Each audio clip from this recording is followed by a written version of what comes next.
উদযাপন করা হয়। আজকে এই সাংবাদিক সম্মেলনে উপস্থিত আছেন এখানে বাংলা সংস্কৃতি বলয়ের বিশ্ব কমিটির সদস্য দেবাশিস ভট্টাচার্য, উপস্থিত আছেন বাংলা সংস্কৃতি বলয়ের আগরতলা সংসদের সভাপতি আমাদের নির্মল কান্তি দে মহোদয় দে,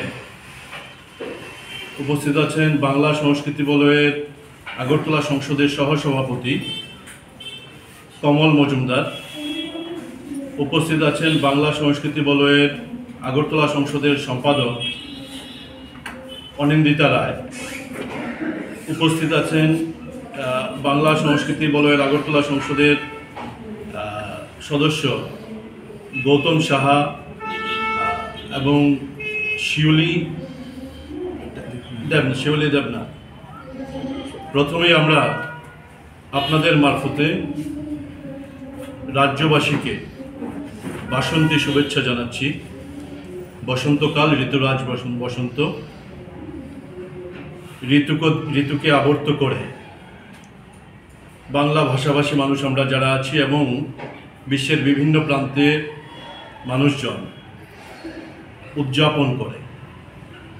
আমরাও সাপ্তাহিক সংস্কৃতি হাটে আগামী 24শে মার্চ রবিবার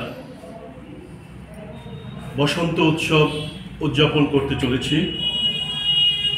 বসন্ত উৎসব সম্ভবত এ যাবৎ ত্রিপুরা রাজ্যে বসন্ত উৎসব যতগুলো আমরা দেখেছি তার মধ্যে ব্যতিক্রমী এবং বৃহত্তম পরিসরের দিক দিয়ে বসন্ত উৎসব সংগঠিত হবে।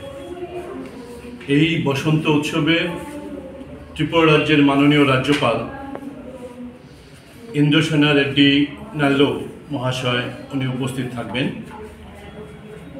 এবং বিধানসভার মুখ্য সচিব কল্যাণী রায়, মুখ্য সচেতক কল্যাণী রায়, বিধায়ক রতন চক্রবর্তী এবং বাংলা সংস্কৃতি বলয়ের বিশ্ব কমিটির মহাসচিব কাজী মাহতাব সুমন, বাংলাদেশের বাচিক শিল্পী, উনি উপস্থিত।